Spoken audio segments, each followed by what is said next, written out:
Welcome back to Junior Youth. In this unit, we are going to talk about who you are. We are going to discover that we have an eternal mission and purpose, that we are fully loved, and we were in last week that we are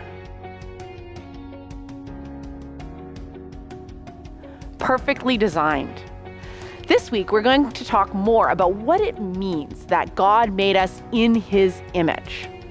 We're going to start with a little game. Everyone's going to get a piece of paper, and you'll only have 3 minutes to draw a picture of yourself. Leaders, you got to do this too. And after 3 minutes, you're going to hand them all to your leader, and the leader is going to deal them out, and you'll each try to guess who each picture is an image of. We're going to come back to that game later. We're going to read a story from Genesis, the first book in the Bible. Who do Christians believe made the world?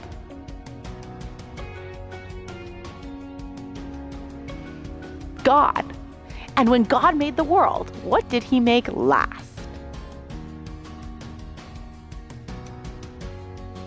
He made people last, like the grand finale.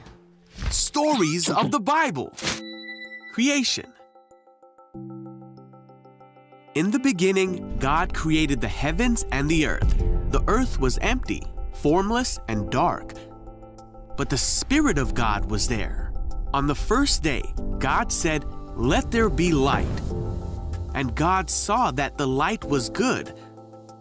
Then He separated the light from the darkness. God called the light day and the darkness night. On the second day, God said, "Let there be a space to separate the waters of the heavens from the waters of the earth." God called the space sky. On the third day, God said, "Let the waters beneath the sky flow together into one place, so dry ground may appear." God called the dry ground land and the waters seas. And God saw that it was good. Then God said, "Let the land sprout with every sort of plant and tree." And God saw that it was good. On the fourth day, God said, "Let lights appear in the sky to separate the day from the night." God made 2 great lights, the sun for the day and the moon for the night. He also made the stars. God set these lights in the sky to light the earth, and God saw that it was good. On the 5th day, God said, "Let the waters swarm with fish and other life. Let the skies be filled with birds of every kind." And God saw that it was good. On the 6th day, God said, "Let the earth make every sort of animal." God made all sorts of wild animals, livestock, and small animals, each able to have babies of the same kind. And God saw that it was good. So God created human beings in His own likeness. He created them to be like Himself. He created them as male and female. God blessed them. He said to them, "Have children, so that there will be many of you. Fill the earth and bring it under your control. Rule over the fish in the sea and the birds in the sky. Rule over every living creature that moves along the ground." God said, "Let us make man in our image." Who's the us?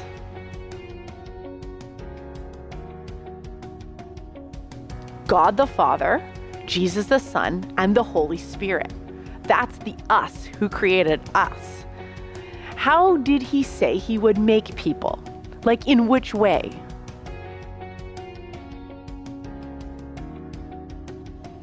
In His image. But what does that mean?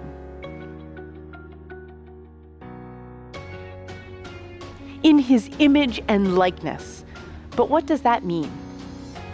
It means that we reflect God. We reflect maybe different parts of who He is. Like that opening activity we did. The image of you shows things about the real thing of you. We're like little images, little pictures of God. Just like your little picture can only show a little bit of who you are, we reflect what God is like. And last week, we spent time looking at some of the individual ways we each individually reflect the God who designed us. Leaders, why don't you pass out the Venn diagrams from last week? And if anyone missed last week, how about you people share theirs and unpack what it means? Starting with yourself, perhaps everyone can share one way that they reflect who God is.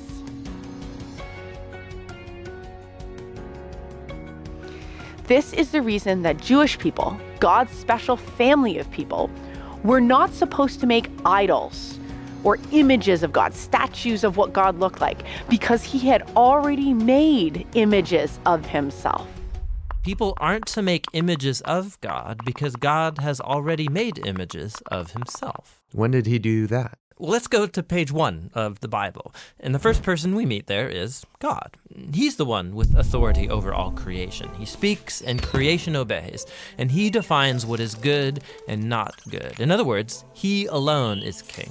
But then surprisingly, as the pinnacle of all of God's creative work, he makes humans, and he calls all of them the image of God. So he gives all humans the authority to rule. Exactly, that's what he goes on to say. He tells the humans to subdue the earth and to rule it. And so this task that once belonged only to elite kings is here in the Bible the task of every human being. This was a revolutionary statement in its day because all humans are being called to rule and to participate in the human project. So what does this mean? I mean, how are we all supposed to rule? So the picture we get in Genesis is gardening.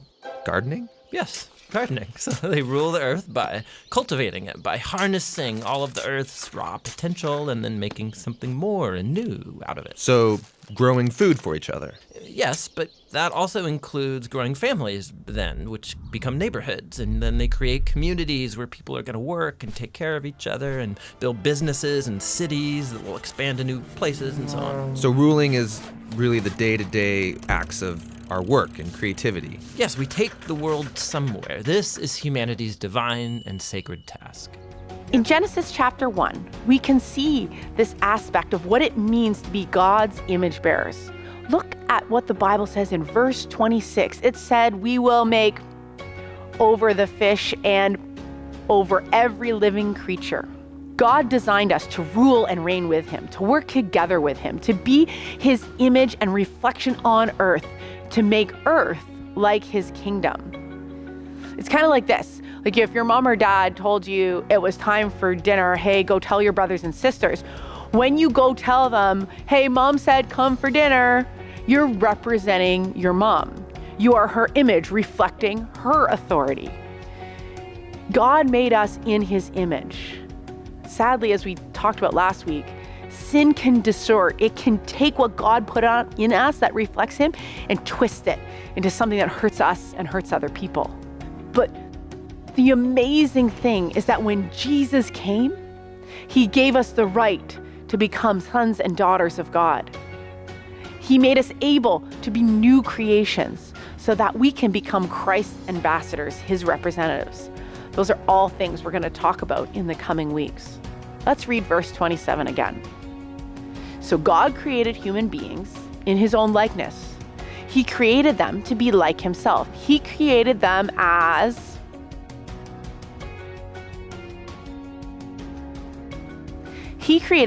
male and female. This is an amazing statement to make because at the time that the Genesis stories were written down and recorded and circulated amongst the Jewish people, all the other cultures living around them in their creation stories, like a thing called the Enuma Elish, only talked about the king of their own nation being the image of God, nobody else.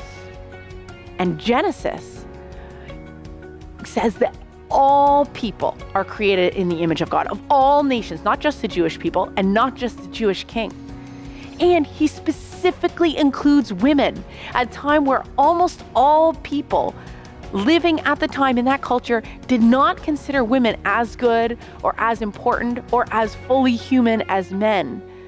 And here we see that God made men and women fully to reflect his image. Okay, it's time for a little activity. We're going to do the best color bracket. Your leader will have a copy of this bracket, and as a group, you're gonna have 5 seconds only to vote for each color on each of the bracket competitions and see who the greatest champion color is for your group. Ready, set, go.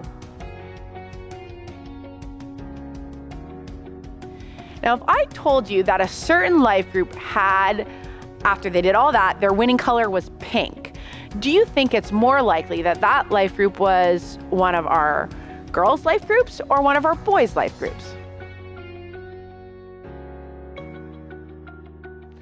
It's more likely that as a group of girls would end up picking pink as the winning color than a group of boys, right?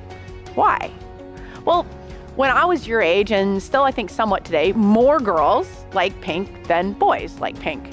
You may have even heard people say things like, pink is for girls, or pink is a girl's color. And certainly when little babies are born, we let pink represent girls and blue represent boys. But this isn't something people have always thought. For example, in a June 1918 article from the trade publication Ershaw's Infant Departments said, the generally accepted rule is pink for boys and blue for girls.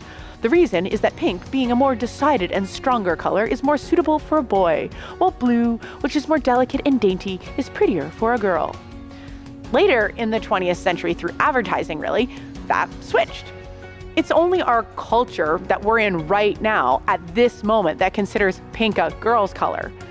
If you like pink, that doesn't mean you're a girl. It means you like pink. That's all it means. What are some other stereotypes that you've heard of or that are in your school that only girls like this or only boys do that?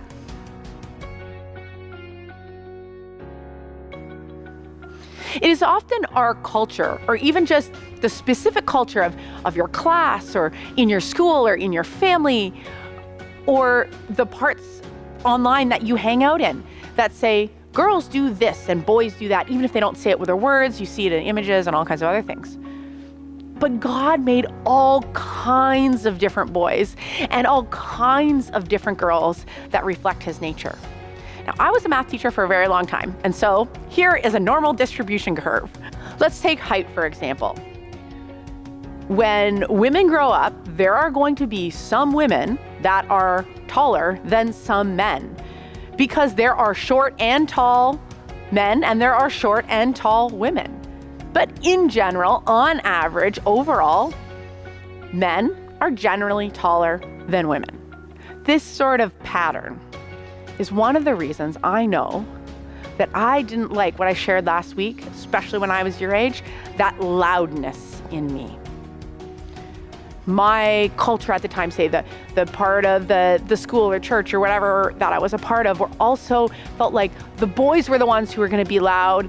And I felt like I didn't fit in. I wasn't like the other girls. And because I wasn't like the other girls and I was loud and always wanted to be the leader and all this kind of stuff, that no boys were gonna like me because I wasn't like the other girls. Some of the things you struggle with liking about yourself might be because it makes you feel like you're really different from other people. You don't fit in, or that you're different from other girls or from other boys your age. It might even make you or a friend you care about wonder if they were born in the wrong body.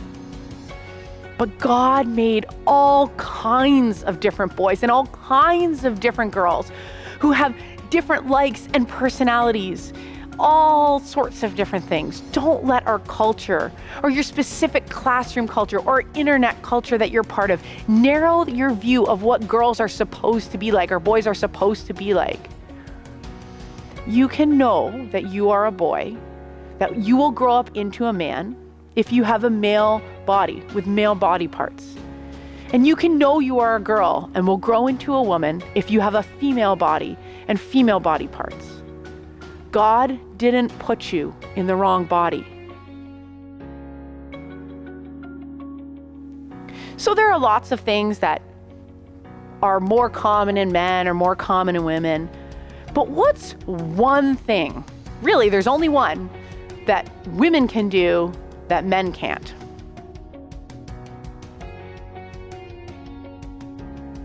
Having a baby. Having a baby grow inside their uterus and then feeding and nursing a child from their own body. Those are things only women can do. And what can only men do?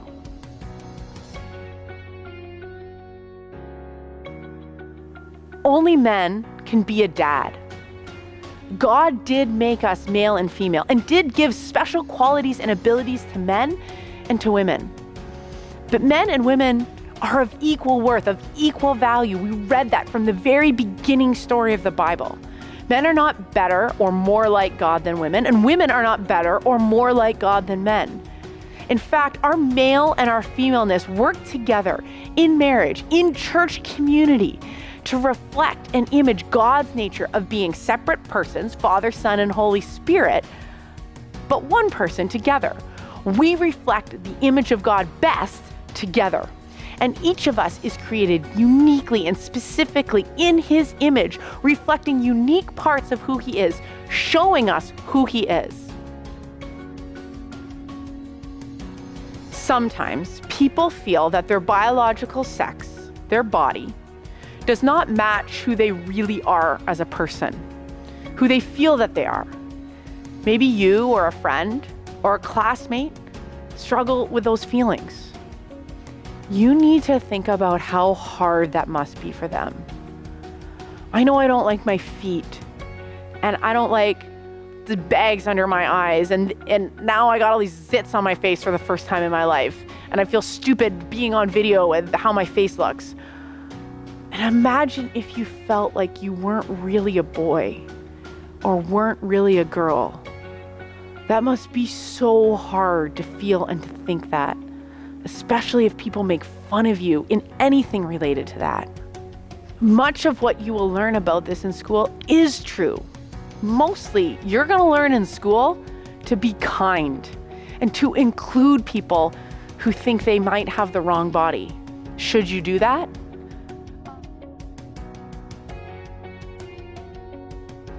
Yes. If you're a Christian and Jesus is your Lord, He calls us to way more than that. He calls us to love especially people who are different than us, or people who are pushed out on the margins of society or ostracized in our classes at school. Sometimes we might worry that doing that, being kind or including people that we don't agree with, will make them think we believe the same things they believe. But loving people and agreeing with them are not the same. You can love someone and be loving to them and disagree with something they think or do. If you are a Jesus follower, our mission is not to get people to behave as if they were Jesus followers too, to get them to agree with how we think they should live. It's to show them the love and grace of Jesus, and then we might get the opportunity to tell them the love and grace of Jesus.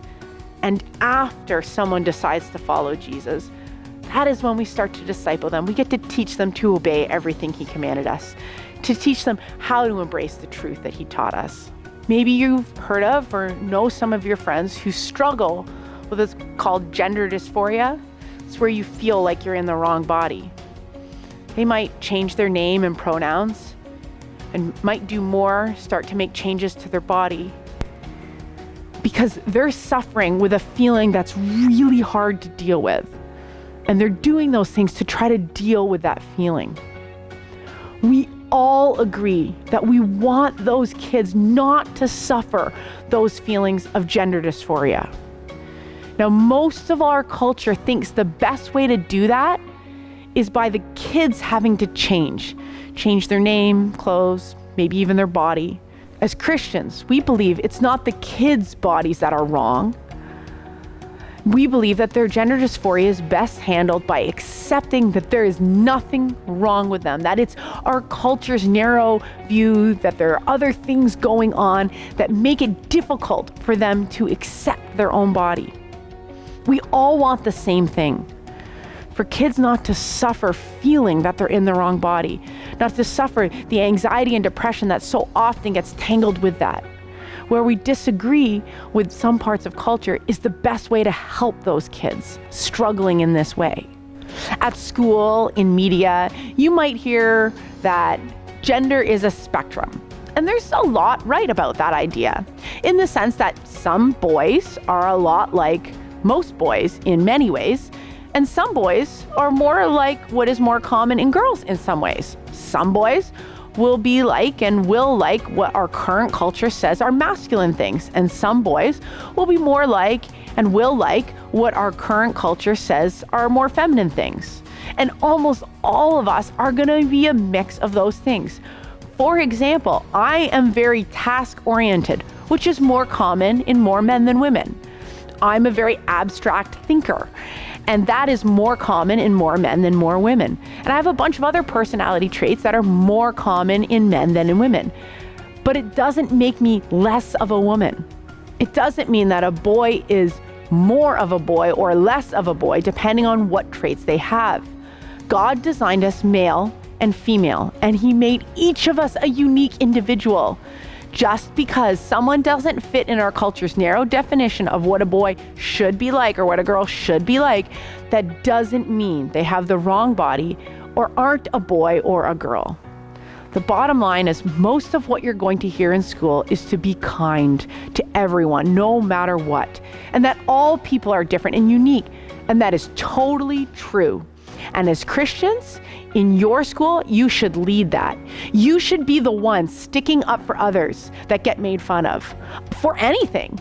And you should be the one reaching out to those on the outside, the ones who aren't part of the cool kids or are just really hard to get along with.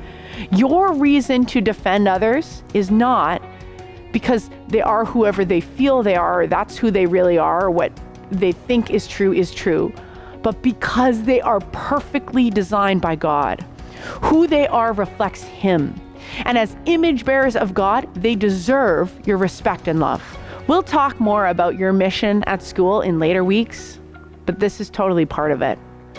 Being kind to the rejected kid, sticking up for the kid getting made fun of, not making fun of people in particular, not making fun of them for being too girly or about their body, might help prevent one of your friends or classmates from feeling uncomfortable in their own body and wondering if they're in the wrong one. Especially at this time, you guys are going through puberty and your bodies are changing so quickly. It's really easy to feel really weird and awkward in your body and really tempting to make fun of others, maybe so that you feel better about your own. How are you tempted to mock or make fun of people, whether that's strangers, people online that you're talking about with your friends and just making fun of random people, or classmates, or even your friends who you're just joking around with? Maybe it's actually kind of getting on their nerves and hurting their feelings. Why do you do it? And what do you need to change about your language and the way you talk about people? Leaders, you share first how you struggle with this, then have your group share. You are perfectly designed. You are made in the image of God. He created you to rule and reign His creation with Him. He wants you to become His child. And next week, we will talk about the amazing thing He did to invite us into His family forever, because He so fully loved us. 3 big parts of prayer are thank you prayers, sorry prayers, and please prayers. Today, take time to thank God for the way He has made you in His image. Say sorry for the way, think specifically this week, what do you need to confess? Say sorry for the way you have mocked or made fun of people or haven't included them. And think of kids in your class that get teased and left out, and ask God to please be with them in a special way and to show you how to be His hands and feet to care for them.